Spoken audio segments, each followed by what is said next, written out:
This story is titled, Fiancé's Parents Demanded I Pay Off Their Mortgage as a Respect Token. I refused and canceled the engagement. Hi everyone. Before we dive in, a quick favor. If you enjoy content like this, please hit the subscribe button. It's free, supports the channel, and make sure you never miss out on amazing videos. Alright, let's get started. Hey guys, so I never thought I'd be writing about my personal life like this, but I guess life throws you some stuff you just can't make up. I'm a 29-year-old guy, and for the last year, I really thought I had everything figured out. I was engaged to this amazing woman, Lauren, and I was genuinely excited about building a future with her. We met through mutual friends at this game night thing a couple of years ago. She was funny, smart, and honestly just really easy to talk to. We started dating, and everything just felt right. Like, we didn't have a ton of drama, and we had similar goals. Getting a house someday, having kids, traveling, all the stuff you dream about when you're in that honeymoon phase of a relationship. After a year of dating, I proposed. I kept it simple, nothing crazy, just the two of us at the park where we had our first date. She cried and said yes. It felt perfect. For the first few months, things were great. We were talking about wedding venues, food, colors, all the usual stuff. Lauren's parents, James and Patricia, were super involved from the start. They were those very opinionated types, but I figured, hey, it's their daughter's wedding. They're allowed to have some input. James, her dad, is one of those guys who acts like he's always the smartest person in the room. He's retired now, but he worked in finance for years, so he loves throwing around terms like return on investment, even when they don't apply. Patricia, her mom, is super particular about appearances. Everything has to be just right, or she'll make a passive-aggressive comment about it. At first, it was just small stuff. James didn't like the venue I suggested because it was too far from their friends, and Patricia had a lot to say about the catering option. I figured it was normal future in-law stuff, so I let it slide. Lauren seemed to take their side more often than not, but I told myself it wasn't worth fighting over. Then things started to get weird. Patricia started making these little comments whenever wedding expenses came up. Stuff like, well, traditionally, the groom's family pays for the wedding, right? Or, a real man shows he can take care of his bride's family. I thought she was joking, but since she kept saying it, it started to feel less like a joke and more like a hint. I was already covering most of the costs. Lauren and I had agreed that I'd handle the venue and catering, which were the two biggest expenses. Her parents were supposed to pay for the flowers and decorations, but even that turned into a whole thing. Patricia kept suggesting upgrades that were way over budget, and when I pushed back, she'd just sigh and say, I guess we'll make do. Still, I told myself it wasn't worth making a big deal over. I loved Lauren, and dealing with her parents was just part of the package, or so I thought. Now here's what happened a couple of weeks ago. We were having dinner at Lauren's parents' house. Things were normal at first. James was talking about golf. Patricia was showing us some Pinterest board for wedding ideas. Then, completely out of nowhere, James turns to me and says, We've been meaning to talk to you about something important. I thought maybe he was going to give me some fatherly advice or ask about my job, but no. He straight up says, In our family, it's customary for the man marrying into the family to take on a significant responsibility as a sign of respect. For us, that means paying off our mortgage. I almost choked on my drink. I literally laughed because I thought he was kidding. When I realized he wasn't, I asked, Wait, you're asking me to pay off your house? He nodded, completely serious, and said, It's not just a request. It's a tradition in our extended family. It shows that you're committed to providing for your wife and her family. I didn't even know what to say. I looked at Lauren, expecting her to jump in and tell her dad that this was ridiculous, but she just looked uncomfortable and said, We'll talk about it later. I tried to play it cool for the rest of the dinner, but my mind was spinning. What kind of tradition involves demanding tens of thousands of dollars from your future son-in-law? And why hadn't Lauren warned me about this before? When we got back to my place, I brought it up immediately. What was that about? I asked her. Your dad just asked me to pay off his mortgage. Did you know about this? She hesitated and then said, I didn't know he was going to ask tonight, but yeah, I knew he might bring it up at some point. I was stunned. And you didn't think to tell me? She looked defensive and said, I didn't think it was a big deal. I figured we'd talk about it when the time came. I was completely floored. Lauren, this isn't just some minor favor. They're asking me to pay off their house. That's insane. She sighed and said, Look, I know it's a lot, but it's important to them. They've done so much for me, and this is just how they do things in our family. I asked her if she thought it was reasonable, and she said, Maybe we can figure something out. You've got savings, and we could take out a small loan if we need to. I was stunned how she's so convinced with this nonsense. This was about knowing my worth and refusing to be walked over. I told her I wasn't comfortable with it, and she said, Let's just think about it, okay? I don't want to upset them. Over the next few days, her parents kept bringing it up. Patricia would drop little comments like, It's a small price to pay for joining the family, and James started acting like it was already decided. One night, James invited me to meet him at a cafe to talk it over. When I got there, he had a whole folder of paperwork, mortgage statements, payment schedules, even a breakdown of how quickly it could be paid off if I made large lump sum payments. He acted like we were finalizing a business deal. He even said, "This isn't just about the money, it's about respect. Once the mortgage is cleared, you'll gain a lot of standing with our family." I couldn't believe his boldness. I told him I needed time to think about it, but in my head, I was already done. There was no way I was going to do this. That night, I started questioning everything. If this was how they were acting now, what would the future look like? How many more family traditions would they spring on me? And why wasn't Lauren standing up for me? I don't have the answers yet, but I know one thing. This isn't normal. Am I the only one who thinks this? Tell me guys what you think. I'll start posting updates if they don't cancel this stupid tradition thing. Update 1. Hey guys! So the whole situation was sitting heavy on my mind for days, like a weight I couldn't shake off. I mean, who does this? Who demand their son-in-law to pay off their mortgage? So after I met with James, I woke up the next morning still trying to process everything. I couldn't stop thinking about the way James had laid out those mortgage papers like we were negotiating a contract.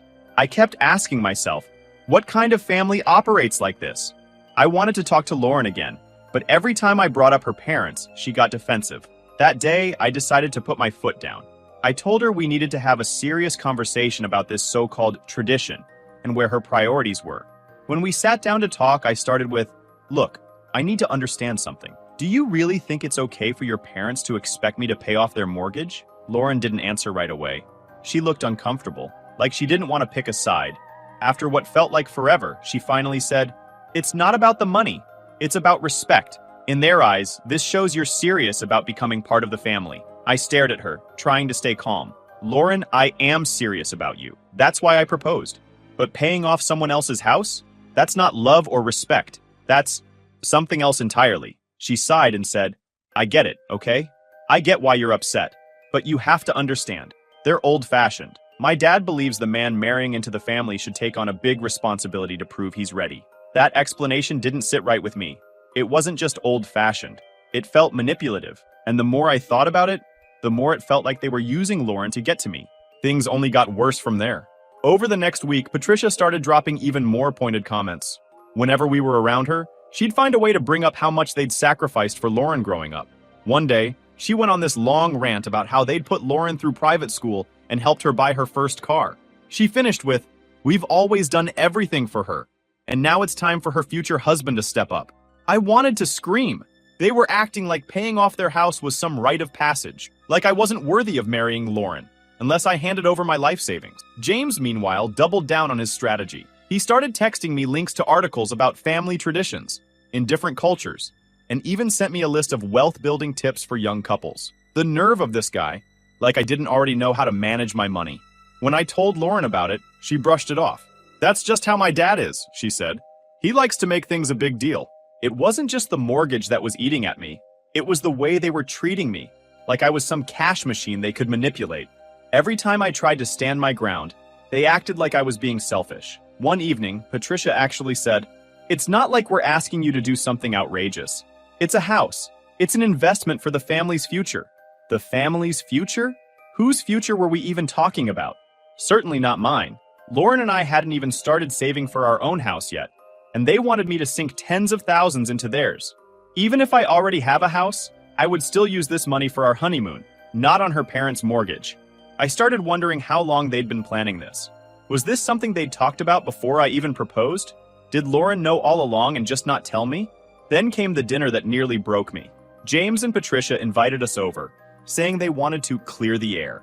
I hoped, naively, that they were going to apologize or at least back off a little. Instead, James launched into this long speech about how their family had a tradition of supporting each other, and how this was my chance to show I was ready to be part of something bigger than myself. He even tried to blackmail me by bringing up Lauren's grandparents. "When my father-in-law got married, he helped his wife's parents buy their first home," James said. "It's just how we've always done things." I couldn't hold back anymore. I looked him in the eye and said, "With all due respect, that's not how my family does things. My parents taught me to work hard and build something for myself, not take on someone else's debt." James didn't like that. He gave me this patronizing look and said, "You're still a boy. You'll understand when you're older."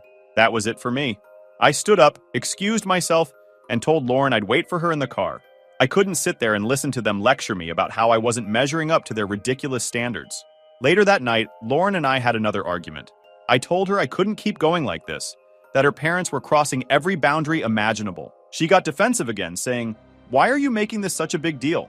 It's not like they're asking you to pay it all at once. We could work something out." "Work something out?" I snapped. "Lauren, this isn't a negotiation. This is my life we're talking about. My savings, my future. How can you expect me to just hand it over?" She didn't have an answer. Instead, she just kept saying, "I don't want to fight about this. Can't we just figure it out together?" But we weren't figuring it out together. It felt like I was fighting this battle alone, and Lauren was just watching from the sidelines. The final straw came when Patricia called me directly. She said she wanted to talk woman to man, which was already weird, but I went along with it. She started by saying how much they loved me and how they were so excited to have me in the family. Then she shifted gears.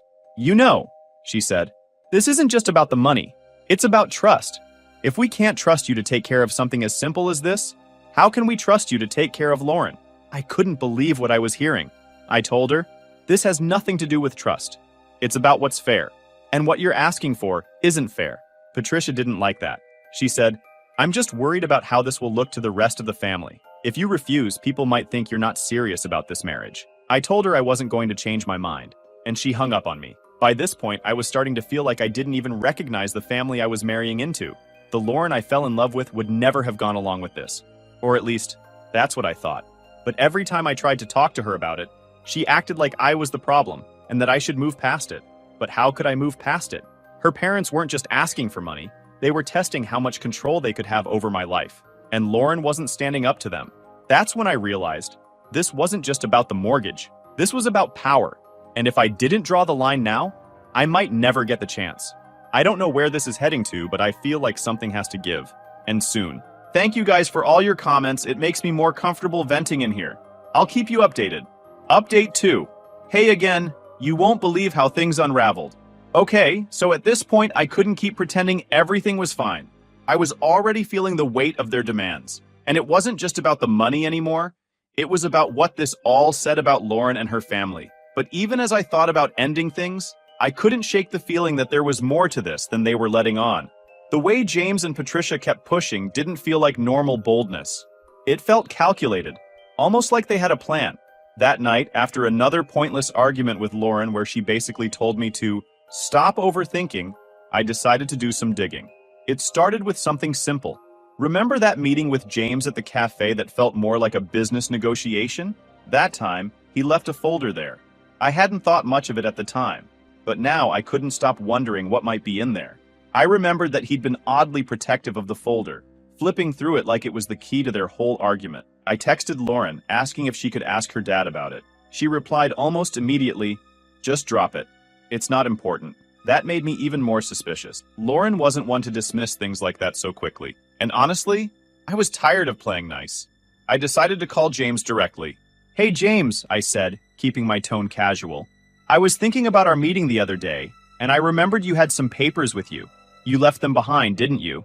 There was a pause, just long enough to make me think I'd hit a nerve. Then he said, "Oh, those were nothing. Just some financial notes I was working on. Don't worry about it." Yeah, I didn't believe that. The next day, I went back to the cafe to see if they'd kept the folder. I know it sounds paranoid, but I needed to see for myself what he was so eager to hide. To my surprise, the manager handed it over without hesitation. "Someone left this a while back. No one's come for it, so it's yours if you need it." Inside the folder was a mix of random documents, mortgage statements, a few receipts, and what looked like notes James had written to himself. At first glance, it was exactly what he'd said, just financial stuff. But then I noticed something odd. One of the receipts wasn't for anything related to their house. It was for a payment to a place called Alden Ridge Estates. I'd never heard of it before, so I Googled it. Turns out Alden Ridge isn't a mortgage company or a bank. It's a luxury rehab center. That's when things started clicking. I dug deeper, cross-referencing the receipts with the notes James had scribbled in the folder. It didn't take long to piece it together. James had spent months at Alden Ridge, and it wasn't cheap. The rehab center catered to high-profile clients, offering discreet treatment for things like gambling addiction. Turns out, The mortgage wasn't the issue at all. They were trying to cover the cost of James's rehab. Suddenly, everything made sense. The urgency, the constant pressure, the way Patricia kept talking about sacrifices they'd made. It was all a cover for the mess James had created. I couldn't believe they were trying to pass this off as a family tradition. They weren't just being entitled, they were outright lying. That night, I confronted Lauren. "Do you know what Alden Ridge Estates is?" I asked her, holding up the receipt. Her face went pale. "Where did you get that?" "It doesn't matter," I said. "What matters is that your parents have been lying to me. They don't want me to pay off their mortgage. They want me to cover James's rehab. Did you know about this?"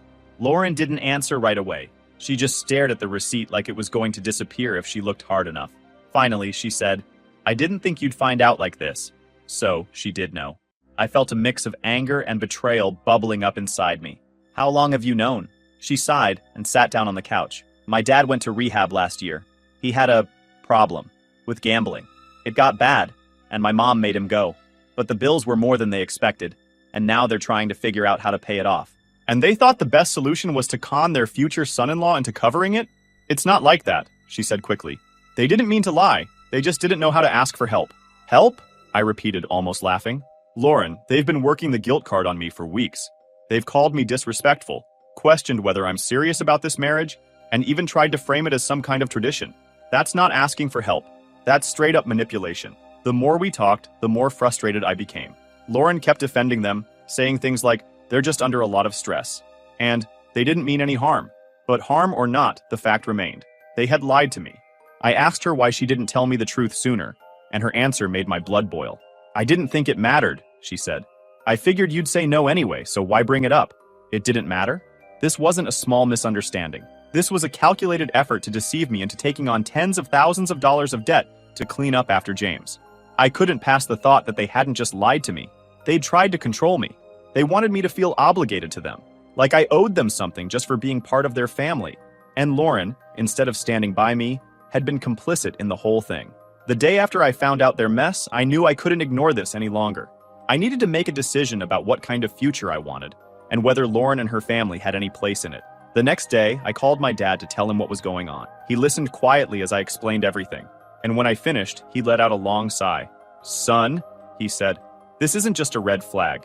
This is a giant billboard telling you to run. They're not just trying to take advantage of you, they're trying to control you. And if you give in now, it's only going to get worse." He was right. Deep down, I already knew that, but hearing it from someone else made it real. I told him I wasn't sure what to do next, and he said, "Just be honest with yourself. If this is how they act before you're even married, imagine what the rest of your life will look like."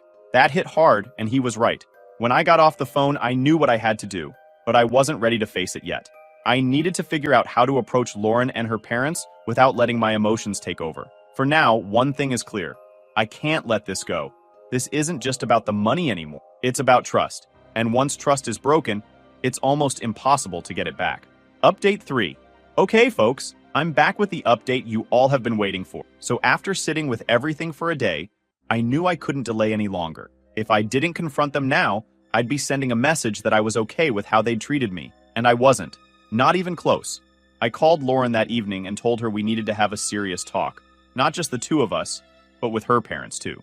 She sounded hesitant, almost annoyed, but she agreed. "Fine," she said.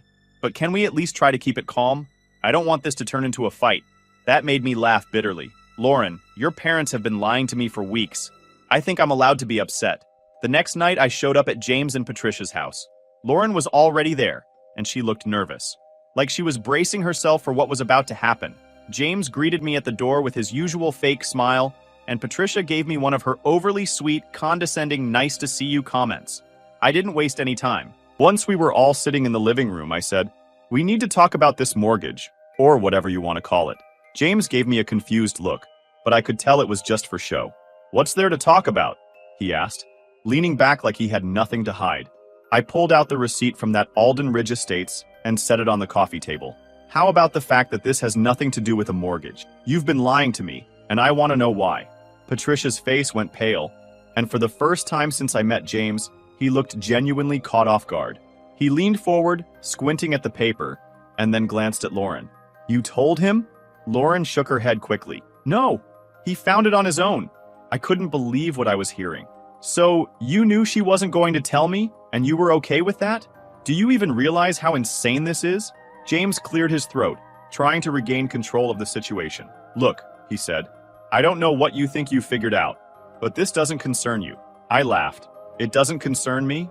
You've spent weeks trying to guilt me into paying off tens of thousands of dollars in rehab debt, and you think it doesn't concern me? Patricia tried to jump in.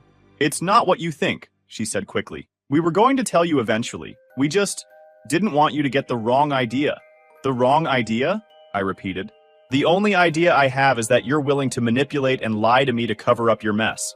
And you were going to let me start my marriage under false pretenses. Do you realize how messed up that is? James's fake calm started to crack. You don't understand what we've been through, he said, and started yelling. Do you think I wanted to go to that place?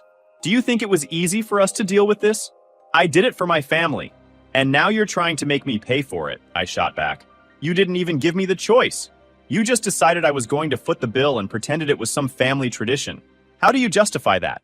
James didn't answer, but Patricia wasn't done. We've given Lauren everything, she said, her voice trembling like she was about to cry. Private school, a car, a college education. Do you know how much we've sacrificed for her? And now, all we're asking is for a little help in return. Help! I snapped. You didn't ask for help. You demanded it, and you tried to guilt me into thinking it was my responsibility. That's not asking for help. That's manipulation. Lauren finally spoke up. Can we all just calm down for a second? This isn't helping anything. I turned to her, feeling a mix of frustration and disbelief. Lauren, why the hell are you still defending them? They've lied to both of us. How can you be okay with this? I'm not okay with it, she said quietly. But they're my parents. I can't just turn my back on them. Her words hit me harder than I expected. I understood that family loyalty was important, but there had to be a line. And it was clear that Lauren's line was a lot further out than mine.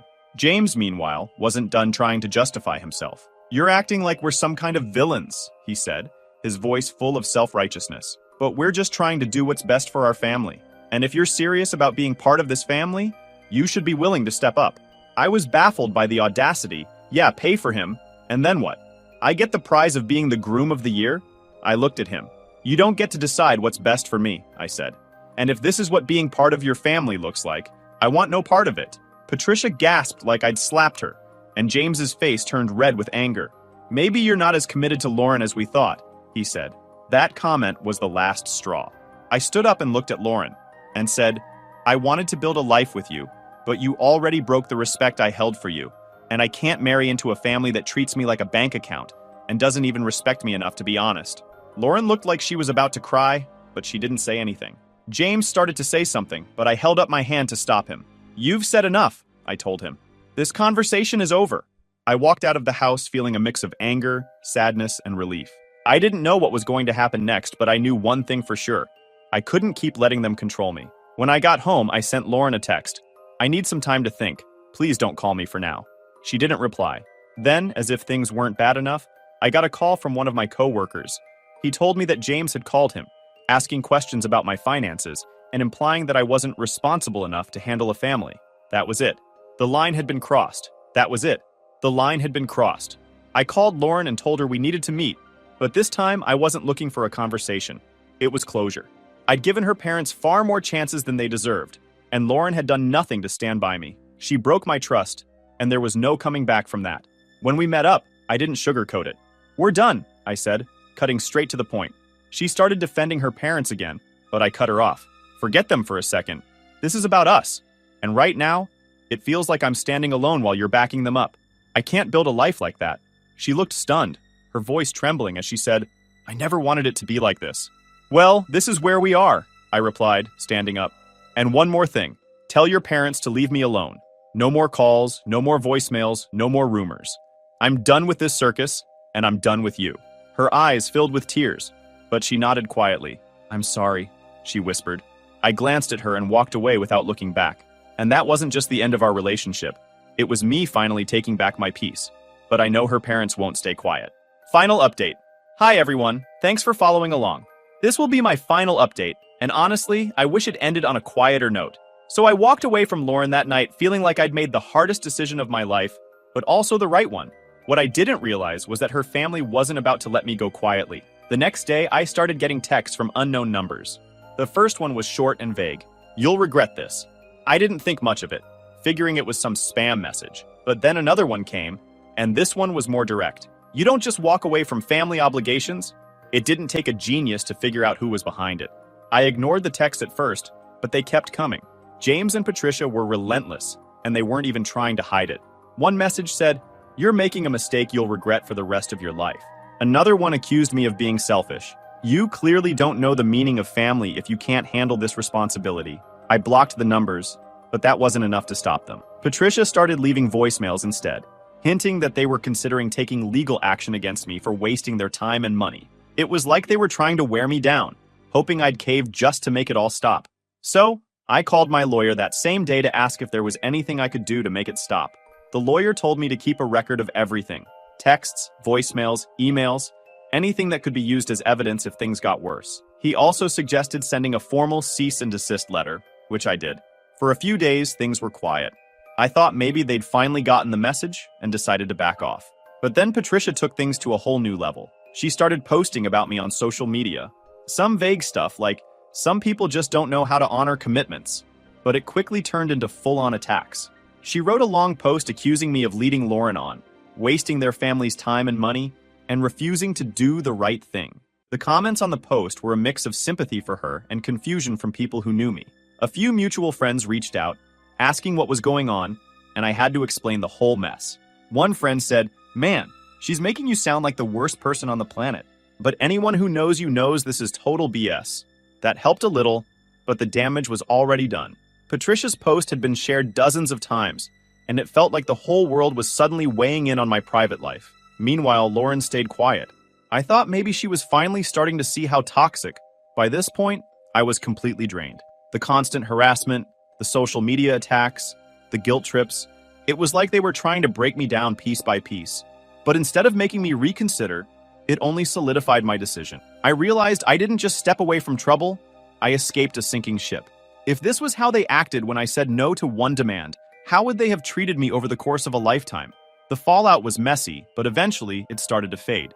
The social media posts stopped, the texts and voicemails slowed down, and I started to feel like I could breathe again.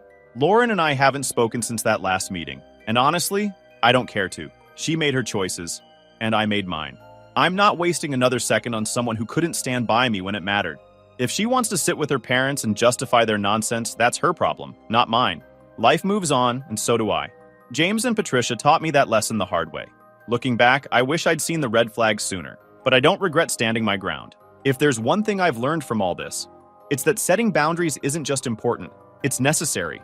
And as much as walking away created damage, I know I made the right choice. Because in the end, no relationship is worth sacrificing your self-respect. I'll never forget the lessons I learned from Lauren and her parents, but I won't let them define me either. Life's too short to spend it tied to people who only see you as a resource. So yeah, I walked away from a relationship I once thought would last forever. And yeah, it hurt. But in the end, I came out stronger, wiser, and more confident in what I want for my future. If you've ever been in a situation like mine, where someone tries to control you or guilt you into giving more than you can, let this be your reminder. You don't owe anyone your peace of mind. Trust me, it's worth everything to protect it.